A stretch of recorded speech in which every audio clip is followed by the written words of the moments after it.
Semestinya orang tua memang mengajarkan atau mengedukasi anak, khususnya itu anak usia dini itu dengan pendidikan seksual sedini mungkin.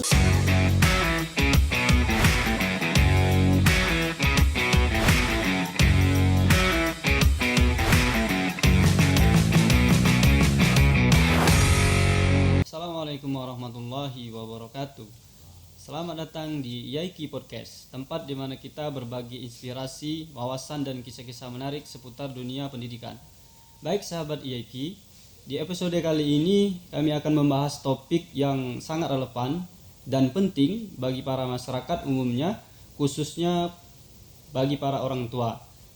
Bersama saya Maulani, kita akan menggali lebih dalam tentang apa sih parenting anak.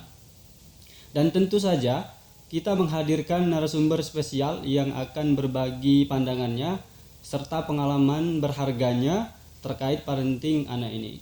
Sebelum kita masuk ke sana, terlebih dahulu kita kenalkan ini narasumber kita. Selamat datang, Pak. Ya, kita kenalkan dulu ini. Beliau adalah seorang pendidik. Beliau juga termasuk praktisi sih di bidang anak. Beliau ini adalah, mungkin kenalan ini langsung saja ya. Silakan Pak, kenalkan diri Anda. Assalamualaikum warahmatullahi wabarakatuh. Waalaikumsalam warahmatullahi wabarakatuh. Sedikit memperkenalkan diri saya. Kalau nama aslinya itu saya Muhar Rahman, tapi kalau nama panggungnya biasanya saya dipanggil Abi Muhar. Oh ya. Ya. Karena memang anak saya kebetulan manggilnya Abi. Nah, jadi dengan istilah itu saya gunakan untuk pakai nama panggung saya. Berarti nama panggungnya Abi. Iya, betul. Sebenarnya gini ya Mas. Iya. Kalau untuk praktisi, untuk dikatakan praktisi, sepertinya belum sampai ke sana. Ya, walaupun memangnya sudah praktek sih, karena kebetulan sudah memiliki 2 anak ya. Alhamdulillah sudah memiliki 2 anak, dan sekarang anak-anak saya keduanya masih usia dini gitu ya, usia dini. Yang pertama usia 5 tahun dan yang kedua usia 3 tahun. Itu Mas ya. Saya juga sebenarnya seorang dosen pendidikan anak usia dini, dan kebetulan memang saya mengajar di sini di Institut Agama Islam Al-Quran Al-Ittifaqiyah, kurang lebih sudah mau masuki 6 tahun. Sudah bekerja di sini, dan sebenarnya saya juga alumni sini gitu, satunya kemarin seperti itu, Mas. Wow, luar biasa. Sebelumnya ini Pak, sebelum kita masuk ke tema kita tadi, parenting anak, jadi sekarang tinggalnya di mana Pak sekarang? Oh iya, gini. Kalau saya aslinya orang sini, orang Indralaya ya, Indralaya.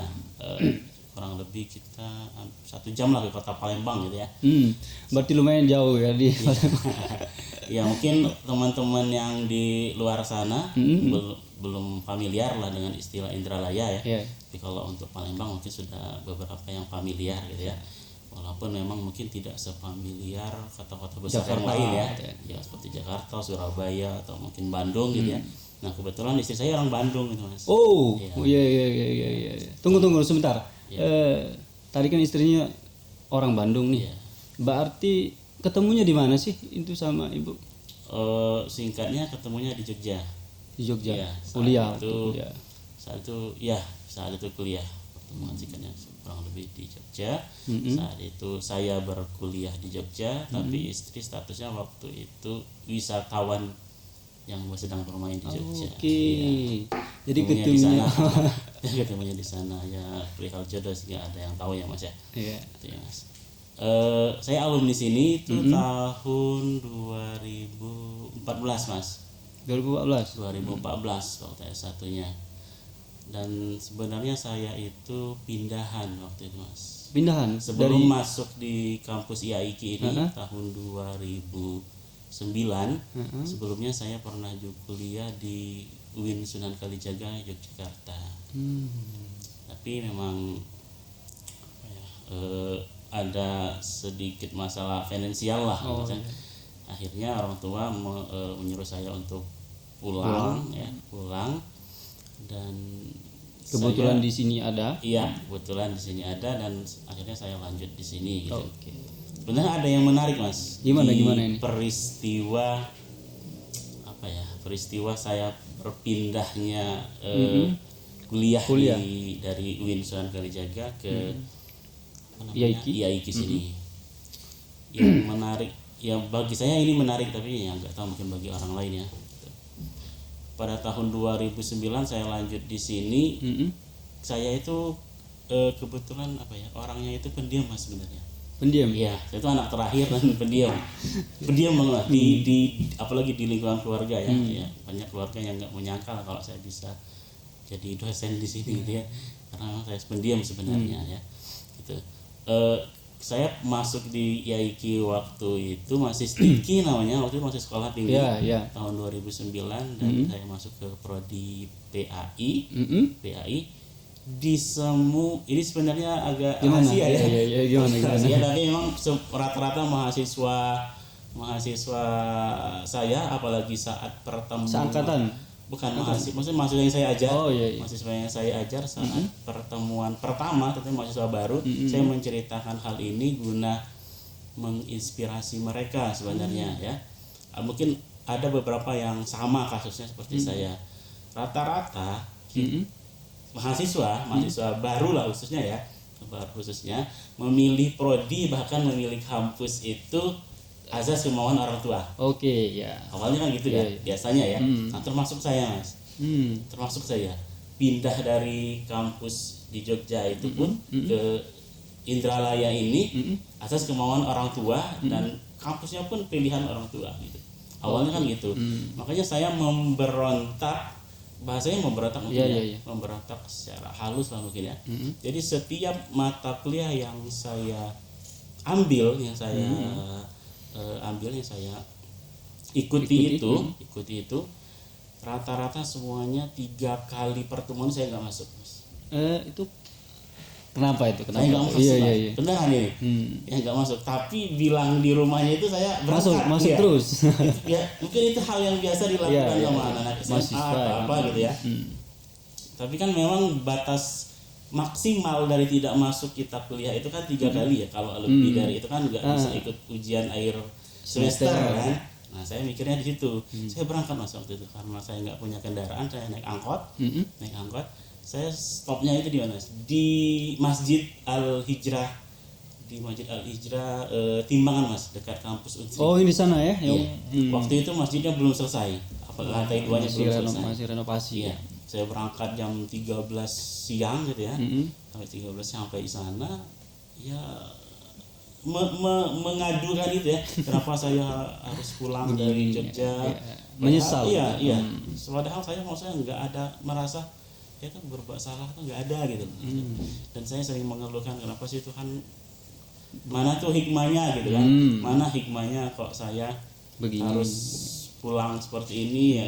Awalnya kuliah di kampus negeri yang memang ternama gitu kan. Akhirnya pindah yang di sini yang itu berontakan saya seperti itu Mas. Hampir setiap hari Mas.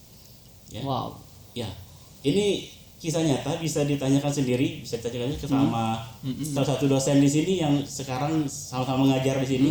Bisa ditanyakan Mas sama mungkin Mas kenal ya kan? Beliau mengajar mata kuliah metodologi penelitian. Ya. Pak, bisa disebut namanya enggak, Pak? Bisa. Namanya Pak Faizaluddin. Oh, Pak Faizaluddin ya. Namanya Pak Faizaluddin. Karena saya pindahan, jadi saya itu ada beberapa mata kuliah yang memang sudah saya ambil di kampus sebelumnya. Berarti ini ya. Jadi saat saya semester 1 itu ada beberapa mata kuliah saya masuk di semester 3 atau 5 gitu ya. Nah, salah satunya mata kuliah metodologi penelitian. Tuh, satu saya dapat nilainya C Mas. C ya. C. Saya dapat nilainya C. Nah, pengen ngulang lagi tuh, ngulang lagi ketika semester berapa lupa saya 6 atau berapa gitu ya, ngulang lagi. Pak Izal ini sudah kenal sama saya, Mas. Saya duduk paling depan masuk. Mar, ngapain kamu di sini gitu? Ngulang, Pak, gitu. Ngapain ngulang? Kemarin C, Pak. Oh gitu ya. Nah, itu salah satu buktinya kalau emang dulu saya apa ya, rata-rata nggak masuk kelas. Iya. Dan kerjaan saya tuh kalau dari masjid itu, Mas, ke tujuan pulangnya itu ke Pasar Tanjung Raja, naik angkot lagi. Ngapain? Jadi habis sholat asar. Habis sholat asar. Saya naik angkot lagi ke Pasar Tanjung Raja, muter-muter. Muter-muter. Ada yang dicari ya? Kalau Mas pernah nonton film India, Kucing bukan kan? Film India ini, Mas, Tarif Zaman yang si Ehsan.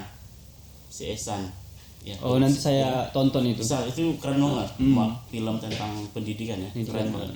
Nah itu hampir sama, Mas, yang saya lakukan itu. Kayak mengamati orang-orang yang sedang berjualan gitu aja. Hampir setiap hari itu. Berarti dari Pak nonton apa tadi film tadi terinspirasi membuat jadi seolah-olah terikut ya di film itu. Nah iya, itu, Mas. Dan itu apa ya? Saya apa namanya ya? Di satu sisi bisa dikatakan bersyukur pernah dipesantrenkan sama orang tua. Sebelumnya pernah di pesantren ini. Akhirnya apa ya? Berontak saya itu hanya seperti itu gitu loh. Iya. Ya, maaf sekali. Cuma nggak sampai yang akhirnya apa ya? Saya paling kecanduan PS paling itu aja, Mas. Nggak sebandel-bandel, saya juga pernah bandel ya. Sebandel-bandelnya saya paling bandelnya PS. Main PS gitu ya.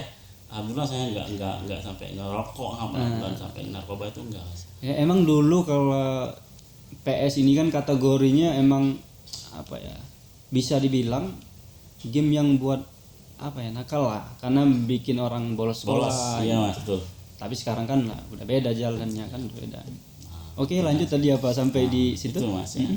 Saya tuh mencari hikmah, Mas, sebenarnya. Kenapa saya disuruh pulang kuliahnya itu dari Jawa ke sini? Saya menemukan hikmahnya itu ternyata pada tahun 2015, Mas. Itu Bayangkan, Mas. 2009 ya. 2010, 11, 12, 13, 14, 15, Mas. 6 tahun saya menemukan hikmahnya itu, Mas. Saat itu saya baru belajar ikhlas, Mas. Ternyata sudah dikasihkan hikmahnya. Karena posisi orang tua saya sudah mulai sakit-sakitan, ayah saya mulai sakit-sakitan, dan saat itu juga saya memutuskan untuk melupakan masa lalu saat saya berkuliah S1 di Jogja itu yang kursus saya itu. Saya melupakan itu. Dan akhirnya saya mulai rajin kuliah. Dan apa ya, nggak nyangka juga bisa jadi ketua BEM di sini akhirnya waktu itu. Sempat juga jadi ketua BEM di Yaiki. Iya. Tahun 2012 saya menjadi ketua BEM di State K ini. Dan saat itulah saya mulai apa ya, melupakan masa lalu ya, mulai belajar ikhlas gitu ya, Mas. Walaupun memang ya terkadang masih teringat-ingat lah sedikit ya. Iya. Nah, saya lulus 2014, saya mengajar, dan saya itu bukan mahasiswa cum laude, bukan, Mas. Bukan mahasiswa cum laude, bukan mahasiswa terbaik. Tapi entah kenapa Stitki yang sekarang namanya IAIK itu memberikan saya reward sebuah beasiswa S2. Dan itu yang menurut saya hikmahnya itu di situ. Berarti dapat beasiswa dari Yaiki, S2 dari Yaiki ya. Itu Jogja, Mas. Akhirnya saya kembali lagi. Iya, kembali lagi ya. Berarti memang benar itu hikmahnya dari pulang ini dapat lagi. Betul sekali. Dan ini pulang lagi. Iya. Untuk mengabdikan diri ya. Dan pulangnya itu, Mas, bukan biaya sendiri ya. Ibaratnya kalau seandainya Tuhan itu bisa berbicara ya, ibarat kita ya, seolah-olah mungkin seperti ini. Kamu tuh pulang aja dulu nanti gitu, nanti ada saatnya gitu ya. Kalau kita tahu kan enak sebenarnya ya. Kita kan nggak tahu gitu. Pulang dulu lah sebentar gitu kan. Nah, nanti baru kamu kesini lagi. Kamu nggak perlu mengeluarkan uang buat bayaran. Iya, betul. Orang yang bayarin lah kan. Kalau kita tahu enak ya, Mas. Tapi kan masalahnya nggak tahu. Nggak tahu kan. Itu yang membuat kita sering ngeluh, akhirnya berontak, akhirnya marah-marah, kesel, bahkan mohon maaf ya mungkin ya sesekali berbicara apa ya, merasa nggak percaya Tuhan itu, mana sih hikmahnya gitu. Oh, sampai di titik itu. Iya. Oke. Mana Berarti sih memang hikmahnya gitu kan. memang di fase apa ya? Mencari jati diri mungkin. Nah, semenjak itulah saya apa ya Mas, saya baru belajar sekarang, baru belajar ikhlas, baru belajar mempercayai bahwa setiap dibalik musibah itu pasti ada hikmahnya. Nah, setelah itu saya mulai belajar terus, dan alhamdulillah sampai saya S3 ini pun beasiswa saya meyakinkan dari kita dapat musibah itu pasti dapat hikmahnya itu lah. Oke. Awalnya saya nggak lulus S3 itu. Oh, sudah pernah mencoba Iya. sebelumnya? Ini Mas. Atau gimana ini? Sudah daftar, Oke. dinyatakan tidak lulus. Ya, dinyatakan Mungkin tidak lulus. oh iya. Dinyatakan tidak lulus nih, pengumuman di email tuh tidak lulus. Mohon maaf Anda tidak lulus gitu kan. Saya ya meyakini yang kemarin itu, yang sebelumnya itu kan, saya sudah 6 tahun menjalani itu. Akhirnya saya melewatkan Hal-hal yang itu.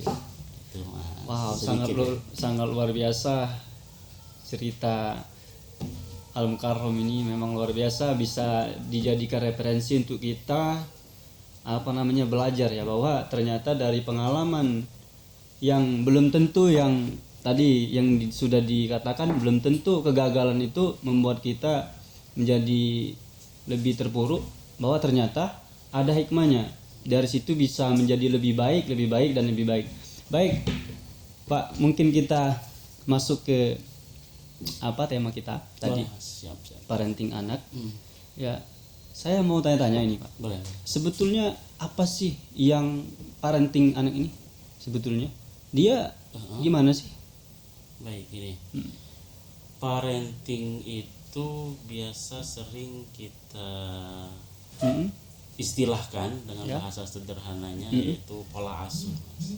Baik, pola asuh. Pola asuh, ya. Parenting itu sebenarnya nggak serta merta disandingkan, mohon maaf ya, dengan kata-kata anak, parenting anak, enggak, harusnya parenting gitu saja. Saya parenting ini adalah bahasa Inggris kan, itu. Ya, itu pola asuh. Pola asuh bagaimana cara orang tua mendampingi, mengasuh atau mungkin merawat anak itu sesuai dengan fitrahnya anak. Oke. Ya, itu sebenarnya. Nah, sebenarnya parenting itu orang tuanya yang harus belajar, bukan anaknya. Nah, harusnya harusnya seperti itu. Dan biasanya parenting ini sering sering dilakukan orang tua. Memang ada yang mungkin sadar dan ada yang mungkin tidak sadar. Tidak sadar. Ya. Atau tidak menyadari itu. Iya, tidak menyadari itu karena mungkin biasanya dia mendapatkan pola asuh dari orang tuanya sebelumnya ya. Ya, dan dia langsung aja menerapkan dengan anaknya tanpa dia mempelajari pola-polanya itu.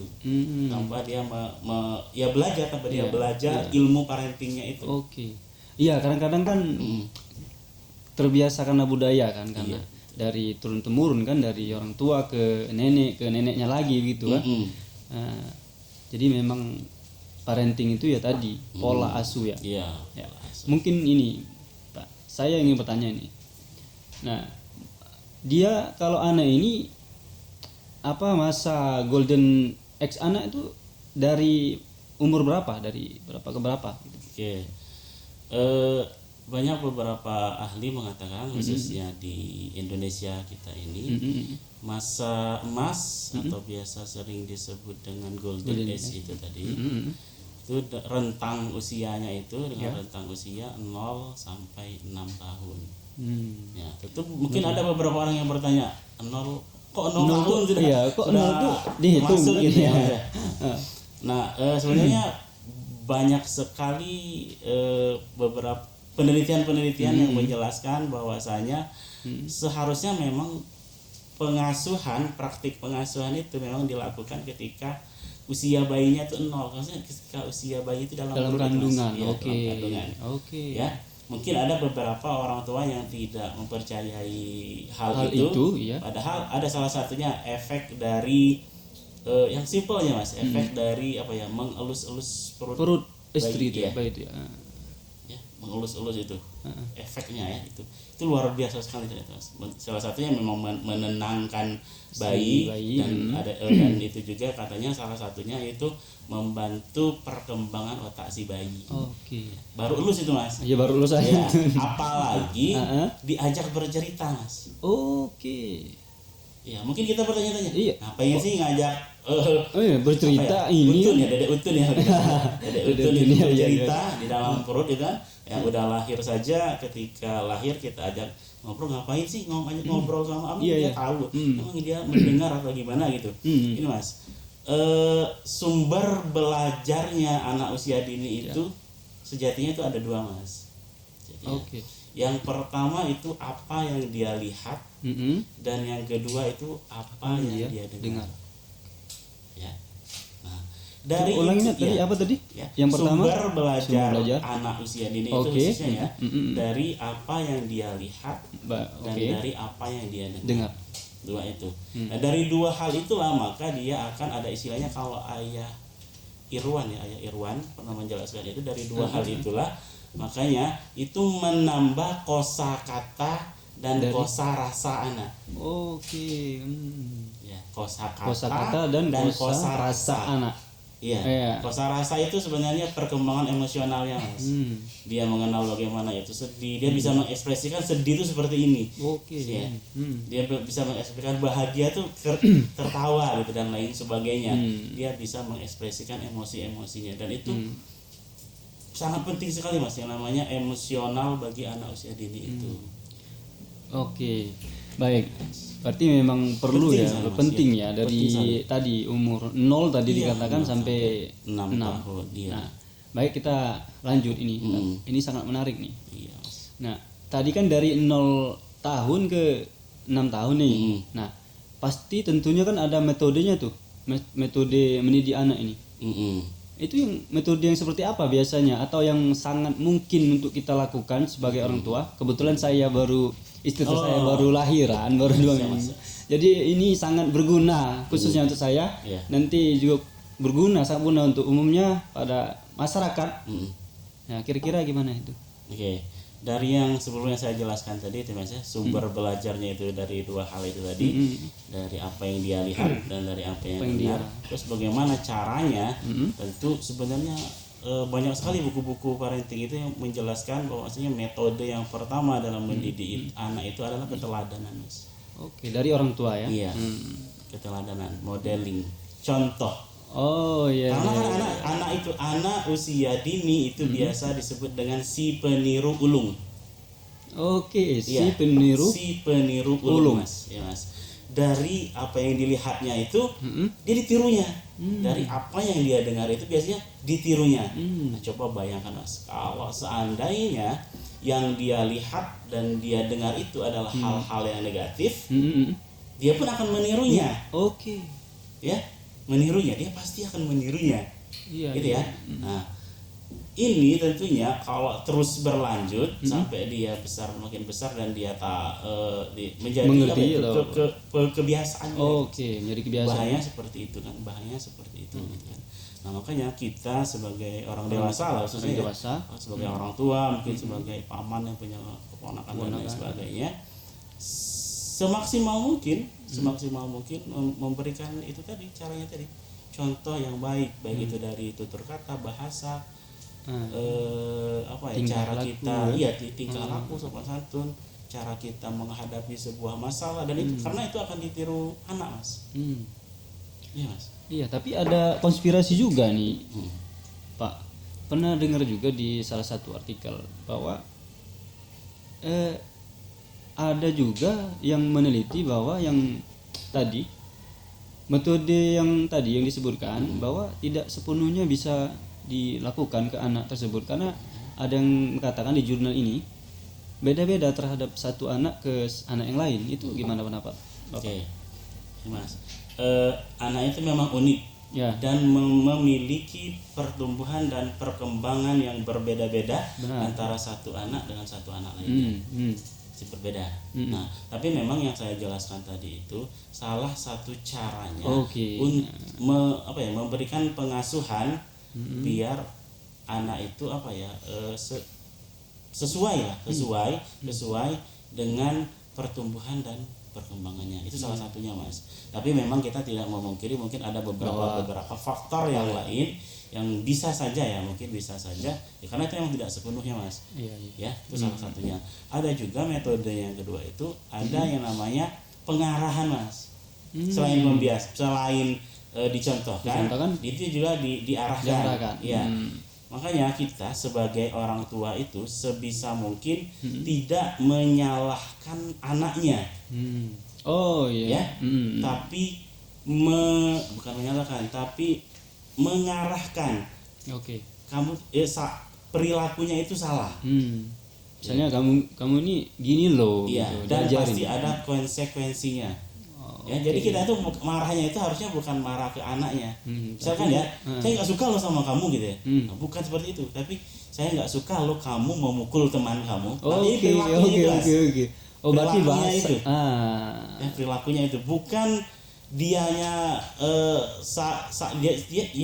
dia memang salah gitu ya, tapi kita tuh fokusnya seharusnya itu menasehati perilakunya, bukan menasehati anaknya. Iya. Harusnya seperti itu perilakunya. Saya nggak suka ya kamu berbicara kotor seperti itu misalnya. Saya nggak suka ya kamu membuang air sembarangan misalnya. Sembarangan, saya nggak suka, itu tidak baik lah. Jadi kan anak tahu, Mas, dengan penjelasan, oh berarti ini nggak baik, tidak boleh dilakukan gitu. Iya. Karena kita sering sekali melihat ya beberapa kasus itu orang tuanya itu fokusnya itu marah saja, tanpa menjelaskan apa kesalahannya gitu. Saya nggak suka loh sama kamu gitu. Sering terjadi. Iya, emang rata-rata emang orang tua, apalagi zaman sekarang kan, rata-rata langsung makin dicegah si anak ya makin dilakukan, karena mungkin tadi kan metodenya mungkin kalau untuk metode ini mungkin salah ya dilakukan gitu ya. Makin dicegah makin dilakukan. Iya. Sebenarnya seperti ini, Mas. Sebenarnya bukan anak-anak juga ya. Iya. Orang dewasa pun ketika sering dicegah atau sering sering menerima kata-kata jangan, itu kan kayak makin penasaran gitu. Iya, benar. Jangan tengok kanan gitu. Iya. Ya malah ditengok kanan kan. Tengok kanan gitu, Mas. Kita dewasa saya seperti itu, Mas. Apalagi yang namanya anak-anak, Mas. Iya juga. Harusnya kan makanya orang tua harus pintar-pintar memilih kata sebenarnya. Diksi katanya. Iya, pemilihan katanya. Makanya ada tuh di dalam buku seni berkomunikasi sama anak gitu. Ya, tips orang tua nggak ngegas sama anak gitu. Itu ada bukunya, Mas. Nah, jangannya itu sebenarnya ada beberapa orang tua yang beberapa masyarakat mungkin ya mengatakan, ngapain anak kecil-kecil juga jangan harusnya ya tegas itu, jangan gitu ya. Jangan. Iya, betul, Mas, sebenarnya itu betul. Tapi kan memang fase usia dini itu kan dia hanya mengetahui instruksinya itu, instruksi orang tuanya itu ketika bilang jangan pukul, dia ingatnya itu pukul. Iya. Pukul, jangan pukul. Oh, pukul. Gitu, Mas. Gitu ya. Iya, Mas, itu menurut psikolognya seperti itu, Mas. Oke. Iya, misalkan harusnya orang tua pandai-pandai ya itu tadi memilih diksi ketika ingin melarang anaknya untuk keluar main di luar gitu ya. Jangan main di luar, itu kan anaknya. Ya penasaran. Iya, main di luar. Harusnya kan diganti saja diksinya, Mas. Main di rumah saja ya. Nanti ibu kangen gimana? Oke. Oh ya, lebih lembut juga lebih ini ya. Iya. Bahkan ada juga ya psikolog yang menjelaskan kata-kata terlalu sering, bukan hanya jangan ya, Mas, terlalu sering berbicara hati-hati pun itu sebenarnya katanya nggak baik. Awas, hati-hati, katanya gitu. Awas, hati-hati, nanti jatuh, gitu ya. Itu menurut pakar psikolog juga itu kurang baik kalau itu terus konsisten, Mas. Berulang-ulang ya. Ya. Harusnya itu diganti itu pegangan yang kuat ya. Oke. Gitu, Mas. Iya. Terlihat sepele, tapi sepele ya. Heeh. Ini gitu ya. Bahas hal yang sepele-pele gitu kan. Buktinya saya juga gitu. Sering ya kita mendengar ya di komen-komen. Saya juga parenting VOC kok sukses juga berhasil ini. Sering ya. Nah, ya sebenarnya beda generasi ya, beda juga cara pengasuhan, Mas. Dan Rasulullah sendiri pun menjelaskan apa ya? Rasul pun nggak menggunakan kata jangan itu. Pernah suatu ketika saya lupa peristiwanya, tapi yang jelas kurang lebih seperti ini. Suatu ketika ada anak-anak itu, yang namanya juga anak-anak ya, suka lompat-lompat atau naik-naik meja ya, atau lompat-lompat sofa. Ketika makan itu anak-anak itu gitu naik-naik meja. Tapi Rasul bukan marah, bukan suruh pergi. Enggak, Mas. Tapi mana Rasulnya itu menyuruh, ayo dinikmatin aja makanannya aja di sini gitu. Dia enggak marah sama sekali, dan enggak ada kata-kata jangan di dalam itu mah. Berarti memang konsep ini sebetulnya udah ada dari zaman sudah ada zaman dulu. Siapa yang enggak kenal Muhammad Al-Fatih? Ya. Di usia berapa itu, Mas? Dia sudah bisa menaklukkan kota Konstantinopel. Iya. Iya kan? Sudah jadi panglima perang. Ya kan, itu kalau versi Timur Tengahnya ya. Iya. Kalau kita ini Mas, siapa yang menciptakan lampu? Nih? Ya. Siapa yang Itu kan sebenarnya pengaruh-pengaruh dari pola-pola asuh yang diterapkan oleh orang tuanya. Kalau dulu ibunya siapa, Thomas Alva Edison yang menciptakan bola lampu ini. Alva Edison. Kalau dulu seandainya dia menceritakan apa adanya surat dari gurunya itu, mungkin kita nggak menikmati lampunya, Mas. Kan kurang lebih isi suratnya itu kan gurunya itu apa ya, merasa Thomas itu hal apa ya, maksudnya Thomas itu perilakunya aneh, Thomas itu nggak bodoh lah dalam tanda kutip gitu loh, Mas. Tapi orang tuanya membacakan itu kepada si Thomas bukan seperti itu. Malah kebalikannya. Iya, malah kebalikannya. Mohon maaf nak, guru tidak mampu mendidikmu karena kamu terlalu pintar. Wow. Jadi kamu belajar sama ibu aja. Wow. Nah, jadi gitu. Jadi kan tetap menggiro semangat dia belajar, tetap ada gitu. Iya. Wow. Luar biasa sekali. Luar biasa. Oke. Sangat ini semakin menarik nih bincangan kita nih. Untuk metode ini kita lanjutkan. Kan ada juga sebagian orang, khususnya orang tua ini, memanjakan anak. Ini gimana ini dampaknya? Sebelum kita masuk ke dampak kekerasan nanti, ya, ini memanjakan anak ini sebenarnya bagus atau gimana nih, Pak? Ini memanjakannya seperti apa dulu? Ya, misalkan apa dari kemauannya, misalkan dari apa? Oke. Kalau terlalu menuruti kemauannya sepenuhnya juga tidak boleh, karena harusnya anak juga belajar yang namanya penundaan sesuatu. Bahwasanya sesuatu itu ketika kita minta enggak pasti langsung dapat semuanya. Ya kan? Ini juga penting sebenarnya buat anak kedepannya, saat dia dewasa nanti. Yang namanya sesuatu itu nggak harus kita bilang tuh langsung dapat gitu, harus ada effort atau ada usaha gitu kan. Itu juga nggak bagus sebenarnya, Mas. Sebenarnya kan apa yang sudah dikatakan oleh Ali bin Abi Thalib itu kan ada 7x3 Mas rumusnya dalam mengasuh anak itu ya. Ketika usia 0 sampai 7 tahun jadikan anak itu sebagai raja. Ketika 7 sampai 14 tahun itu jadikanlah anak itu sebagai sandraan. Kemudian ketika 14 sampai 21 tahun jadikan anak sebagai teman. Balik jadi teman. Artinya ya enggak masalah, maksudnya ya raja berarti kita harus sepenuhnya melayani, mendampingi, menasehati, yang namanya raja kan menasehati, mendampingi, kita memberikan fasilitas gitu kan. Ya memang tapi tetap dengan taraf yang wajar. Yang wajar lah ya. Iya. Berarti boleh, asalkan boleh jangan saja sebenarnya. Boleh saja. Nah, ini sekarang memang lagi maraknya ini kan, Pak, masalah dampak dari kekerasan kan kita lihat di media sosial. Banyak tuh berseliweran di TikTok, di Instagram. Banyak tuh kekerasan. Itu apa pengaruhnya? Apa sih pengaruhnya kemana sih? Kepada anak ya? Iya, kepada anaknya. Ya benar miris sekali ya. Iya, sangat prihatin miris, sekali juga melihat sebenarnya kekerasan itu yang melakukannya sendiri pun orang tuanya sendiri. Iya, kadang-kadang yang ya, kok tega banget gitu ya. Orang tuanya melakukan itu. Ini kekerasan itu sebenarnya gak bagus banget buat anak. Gak bagus. Entah itu kekerasan yang sifatnya fisik maupun yang bersifatnya psikis. Ya, sering terjadi di rumah-rumah. Itu yang melakukan kekerasan verbal atau dalam tanda kutip itu apa namanya? Bully ya. Itu orang tuanya sendiri kan yang melakukan ke anak, dan biasanya itu korban bully itu akan lanjut ini Mas, ketika dia dibully dia akan juga membuli gitu biasanya. Gitu. Efeknya sebenarnya itu bisa jangka panjang Mas. Oke, dia Ya. Orang tua mungkin merasa apa ya? Mungkin bangga ya dalam tanda kutip ketika anaknya dikerasi dia jadi patuh. patuh, iya betul. Padahal itu patuh sementara Mas. Patuhnya Cuma itu hanya saat itu saja. Iya. Saat itu saja.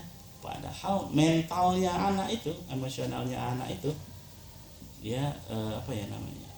Dia menjadi anak yang mungkin nanti ya itu entah dia jadi anak yang pendiam banget, nggak berani gitu ya, nggak berani, atau kebalikannya dia menjadi anak yang pemberontak banget.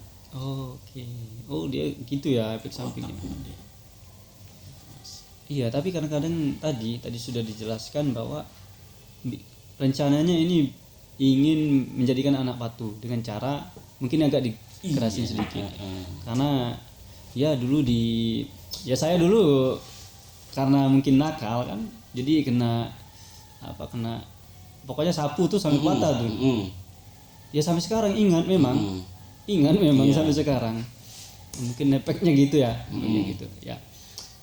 Dan ini Mas, biasanya kita nanti ketika gimana? Kita punya anak sadar nggak sadar terkadang melakukan itu, tapi kita sadar itu tuh salah. Iya. Itu tuh salah loh, tapi saya melakukan itu karena efek dari masa lalu itu trauma ya, traumatik itu yang kita alami saat kecil.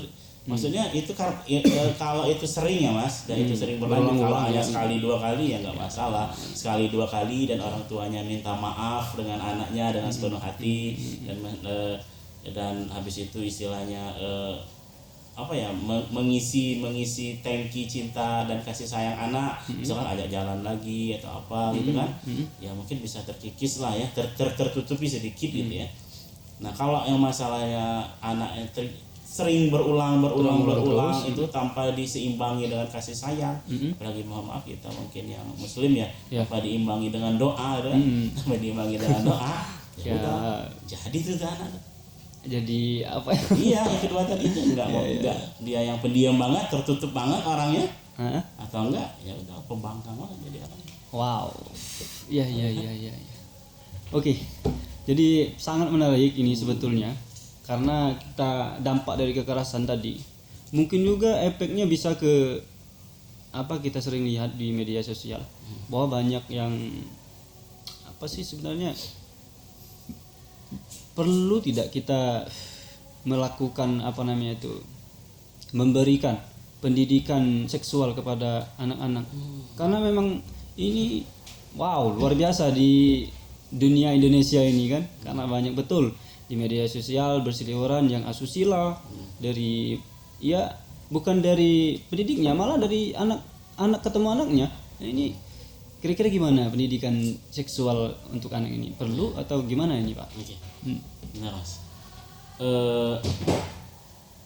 Seharusnya mungkin bisa semestinya orang tua memang mengajarkan atau mengedukasi anak, khususnya itu anak usia dini itu dengan pendidikan seksual sedini mungkin. Oke. Ya, sedini mungkin. Nah, yang pertama bisa kita ajarkan yang namanya gender Mas, jenis kelamin. Oke, gender, jenis kelamin. Yang standar aja dulu dikenalkan. Saya laki-laki, ibu kamu perempuan. Oke. Kan gitu kan. Ajarkan dulu gender. Bisa juga dengan tepuk-tepukan atau nyanyi-nyanyian tuh di sekolah-sekolah TK biasanya ada tuh kan. Ada yang sentuhan boleh, sentuhan tidak boleh gitu kan. Dari hal itu kemudian rasa malu. Oh iya iya. Ya diajarkan rasa malu ketika misalkan pipis itu harus di Di toilet. toilet. Pipis itu harus misalkan kalau mau ditemanin ya sesuai dengan jenis kelaminnya tadi. Saya anak perempuan berarti harus dengan yang perempuan juga misalkan. Itu harus didampingi juga dari hal-hal yang dasar Sekecil itu itu ya. dulu, sekecil itu dulu. Guna ya benar, guna membentengi anak. Ya, guna membentengi anak. Nah, makanya saat nanti usianya bertambah, ini ke peran dari orang tuanya pun sangat berpengaruh sekali. Misalkan ayahnya sangat berperan sekali dengan si anak perempuannya. Iya. Ya. Nah, bagaimana ayahnya ini menjadi cinta pertamanya si anak perempuannya? Iya. Ya. Jadi ketika dia ingin melihat sosok laki-laki yang di luar sana itu harusnya yang seperti ayahku loh, laki-laki itu gitu loh. Bukan yang seperti ini misalkan, maaf, laki-laki itu yang seperti ayahku, yang bertanggung jawab misalkan ya. Iya. Yang bertanggung jawab atau mungkin yang humoris atau versi yang seperti apa gitu. Yang anaknya itu yang memang mengidolakan ayahnya gitu loh. Seorang ayah ya. Bukan mengidolakan kalau dia anaknya perempuan ya, bukan mengidolakan yang lain, bukan, mohon maaf, mengidolakan lelaki yang lain, itu bahaya sekali. Kan itu. Nah, kemudian keterbukaan antara orang tua dan anak ini juga menjadi benteng buat si anak. Keterbukaan yang bagaimana? Makanya jadi orang tua itu diusahakan sebisa mungkin menjadi orang tua yang dirindukan oleh si anak, bukan yang ditakuti oleh si anak. Ya, kalau dia dirindukan oleh si anak, apapun masalah yang anak alami, dia akan bercerita kepada orang tuanya. Oke. Ya. Tetapi kalau kebalikannya, ketika orang tuanya yang ditakuti si anak punya masalah, dia nggak akan berani bercerita.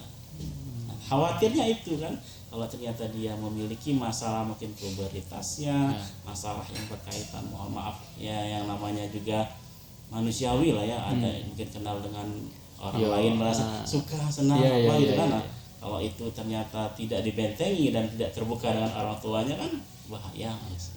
Itu seharusnya. Wow. Berat mas. Parenting itu berat bener. Iya. Parenting bikin pusing itu emang nyata sebenarnya. Kalau kita nggak belajar. Parenting itu nggak ada sekolahnya, nggak ada ijazahnya, nggak ada.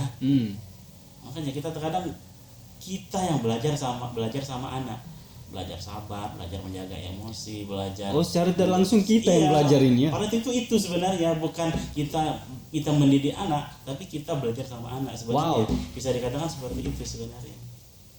Harusnya ya. Iya, ini yang saya alami khususnya ya. Ya, saya juga manusia, masih pernah juga mungkin sesekali agak ngegas mungkin ya. Ya namanya kita manusia yang mungkin pulang kerja capek atau apa gitu kan. Tapi kita belajar dari kesalahan itu, kemudian kita minta maaf sama anak. Apalagi kalau anak perempuan itu kan paling senang ditatap matanya mas. Oke. Anak perempuan itu kan paling senang ditatap matanya. Anak perempuan itu ceriwis, suka bercerita, dan paling antusias kalau ceritanya itu kita dengar. Antusias, paling senang itu anak perempuan sama istri gitu kan. Kalau nggak didengar tuh nggak dapat jatah bulanan. Dari kecil kan sudah. Iya. Memang jiwa-jiwa perempuan tuh memang seperti itu, ceriwis pengen cerita gitu. Gitu. Oh, berarti parenting ini tak hanya untuk anak, ternyata memang untuk kita belajar kita belajar dari anak. Oke. Wow. Sahabat Yaiki, sangat luar biasa podcast kita hari ini. Pada kali ini sudah kita saksikan bersama-sama memang bahwa betul parenting ini ternyata sangat berguna, bukan hanya untuk anak. Ternyata kita bisa belajar terus, dan tadi yang disampaikan oleh Bapak bahwa ternyata memang betul dunia anak ini memang dunia fantasi, tapi seyogyanya kita selaku orang tua sangat ada peran penting lah terhadap maju dan tumbuh kembangnya anak. Ya, mungkin itu sahabat Yaiki di podcast kita kali ini. Terima kasih Bapak sudah hadir di podcast Yaiki kita. Semoga ini sangat bermanfaat. Semoga kita semua mendapat keberkahan dari podcast kali ini. Mohon maaf atas segala kekurangan. Pada Allah kita semua mohon ampun. Billahi nasta'in. Wassalamualaikum warahmatullahi wabarakatuh.